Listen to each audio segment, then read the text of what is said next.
ಆದರ್ಶ ಶಾಲೆಯಲ್ಲಿ ವರ್ಷನೂ ಕೊಡ್ಕೊಂಡು ಬರ್ತಾ ಇದ್ದೀವಿ ನಾವು. ಪ್ರತಿ ವರ್ಷದಂತೆ ಈ ವರ್ಷನೂ ಕೊಡಕ್ಕೆ ಬಂದಿದ್ದೀವಿ. ಈ ಕಾರ್ಯಕ್ರಮಕ್ಕೆ ಆಗಮಿಸಿರುವ ನಿಮ್ಮ ಎಲ್ಲರ ನೆಚ್ಚಿನ ನಾಯಕರು ಮತ್ತೆ ಶಾಲೆಯ ಸಂಸ್ಥಾಪಕರು ರಾಮರೆಡ್ಡಿ ಸರ್ ಅವರು ಬಂದಿದ್ದಾರೆ. ಅವರಿಗೆ ತಾಲೂಕು ಕರ್ನಾಟಕ ರಕ್ಷಣಾ ವೇದಿಕೆ ಅಧ್ಯಕ್ಷರು ಬಂದಿದ್ದಾರೆ, ಹುಸೇನ್ ಸರ್ ಅವರು. ಅವರಿಗೂ ಸ್ವಾಗತ ಬಯಸ್ತಾ ಇವತ್ತು ಬೈಂಡ್ ಮತ್ತು ಪೆನ್ ಕೊಡ್ತಾ ಇದ್ದೀವಿ. ನಾವು ಓದುವಾಗ ನಾನು ಕೊಡ್ಸೋರು ಯಾರು ಇಲ್ಲ. ಇವಾಗ ನಿಮ್ಮ ಅದೃಷ್ಟ, ಯಾರೋ ಒಬ್ರು ದಾನಿಗಳು ಜಾಸ್ತಿ ಆಗಿದ್ದಾರೆ, ಕೊಡ್ತಾ ಇದ್ದಾರೆ. ನಾವು ಓದುವಾಗ ನಾವು ಏನದು ಮುರಿದೋಗಿರೋ ಬೈಂಡು ಇದೆಲ್ಲ ಹತ್ಕೊಂಡೋಗಿ ಬೆಂಚ್ ಮೇಲೆ ಇಟ್ಕೊಂಡು ಬರೀತಾ ಇದ್ದೀವಿ. ಅದಕ್ಕೆ ನಾವು ಏನೋ ಒಂದು ಮಾಡಬೇಕು. ದೇವರು ಏನೋ ದೇವರು ನಮ್ಗೆ ಅವಕಾಶ ಕೊಟ್ಟಿದ್ದಾರೆ.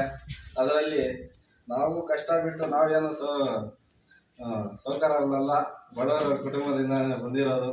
ಏನು ಸಣ್ಣ ಪುಟ್ಟ ವ್ಯಾಪಾರ ಮಾಡ್ತೀವಿ, ಡ್ರೈವರ್ ಕೆಲಸ ಎಲ್ಲ ಮಾಡ್ತೀವಿ. ಅದರಲ್ಲಿ ಕಷ್ಟಪಟ್ಟಿರೋ ದುಡ್ಡಲ್ಲಿ ನಾವು ಏನು ನಿಮಗೆ ನಮ್ಮ ಕೈಯಲ್ಲಿ ಆದಷ್ಟು ನಿಮ್ಗೆ ಸಹಾಯ ಮಾಡಬೇಕು.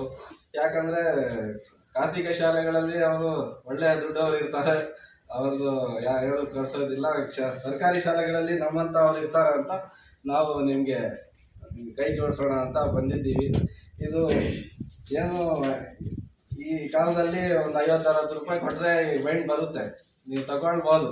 ಆದರೆ ನಾವೇನಕ್ಕೆ ಕೊಡ್ತಾ ಇದ್ದೀವಿ ಅಂದರೆ ನಿಮ್ಗೊಂದು ಪ್ರೋತ್ಸಾಹ ರಕ್ಷಣಾ ವೇದಿಕೆಯಿಂದ ನಾವು ಕೊಟ್ಟಿದ್ದಾರೆ. ನಾವು ಚೆನ್ನಾಗಿ ಬರಿಬೇಕು, ಓದಬೇಕು ಅಂತ ನಿಮ್ಗೊಂದು ಧೈರ್ಯ ತುಂಬಲಿಕ್ಕೆ ನಾವು ಕೊಡ್ತಾ ಇದ್ದೀವಿ. ನೀವು ಚೆನ್ನಾಗಿ ಓದಿ ಒಳ್ಳೆ ರಿಸಲ್ಟ್. ಏನೋ ಕಡಿಮೆ ಬರ್ತಾ ಇದೆ ನಡುವೆ, ಯಾಕೆ ಅಂತ ಗೊತ್ತಾಗ್ತಾ ಇಲ್ಲ. ಈ ಶಾಲೆಗೆ ಒಂದು ಇತಿಹಾಸನೇ ಇದೆ. ಈ ಶಾಲೆಯಲ್ಲಿ ಓದಿರೋರು ಒಳ್ಳೆ ಆಫೀಸರ್ ಆಗಿದ್ದಾರೆ, ಒಳ್ಳೊಳ್ಳೆ ರಾಜಕೀಯ ವ್ಯಕ್ತಿಗಳಾಗಿದ್ದಾರೆ. ಈ ನಡುವೆ ಏನೋ ಸ್ವಲ್ಪ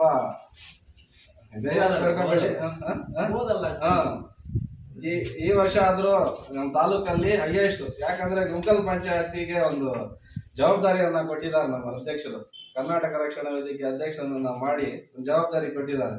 ಅದಕ್ಕೆ ನಾನು ನಮ್ಮ ಪಂಚಾಯತಿಯಲ್ಲಿ ಅತಿ ಹೆಚ್ಚು ಇದು ಅಂಕ ತಗೊಂಡ್ರೆ ನನಗೂ ಒಂದು ಹೆಮ್ಮೆ.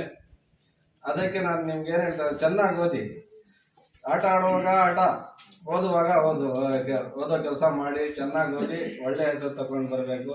ನಮಗೂ ನಮ್ಮ ರಾಮರೆಡ್ಡಣ್ಣ ಶಾಲೆ ಸಂಸ್ಥಾಪಕರು ಅವ್ರಿಗೂ ಹೆಸರು ತರಬೇಕು, ನಮಗೂ ತರಬೇಕು. ನಿಮ್ಮ ತಂದೆ ತಾಯಿ, ನೀವು ಇವಾಗ ನೆರಳಲ್ಲಿ ಕೂತ್ಕೊಂಡು ಓದ್ತಿದ್ದೀರಾ, ನಿಮ್ಮ ತಂದೆ ತಾಯಿ ಬಂದ್ಬಿಟ್ಟು ಬಿಸಿಲಲ್ಲಿ ಕೂಲಿ ಕೆಲಸ ವ್ಯವಸಾಯ ಮಾಡ್ತಾ ಇರ್ತಾರೆ. ಅದು ನೀವು ಜ್ಞಾಪಕ ಇಟ್ಕೊಂಡು ಚೆನ್ನಾಗಿ ಓದಬೇಕು ಅಂತ ಹೇಳ್ತಾ, ನನ್ಗೆ ಹೆಚ್ಚಿಗೆ ಮಾತಾಡಕ್ಕೆ ಬರಲ್ಲ. ನಮ್ಮ ಅಧ್ಯಕ್ಷರು ಮಾತಾಡಕ್ಕೆ ಹೇಳ್ಬಿಡ್ತಾರೆ.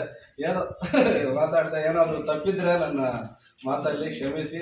ಚೆನ್ನಾಗಿ ಓದಿ, ಚೆನ್ನಾಗಿ ಎಕ್ಸಾಮ್ ಬರೆದು ಒಳ್ಳೆ ಅಂಕ ತಗೊಳ್ಳಿ ಅಂತ ಹೇಳ್ತಾ ನನ್ನ 2 ಮಾತು ಮಾತಾಡಲಿಕ್ಕೆ ಅವಕಾಶ ಕೊಟ್ಟಂತ ನಿಮ್ಗೆಲ್ಲರಿಗೂ ವಂದಿಸ್ತಾ ನನ್ನ ಮಾತನ್ನು ಮುಗಿಸ್ತಾ ಇದ್ದೀನಿ. ಜೈ ಹಿಂದ್, ಜೈ ಕರ್ನಾಟಕ.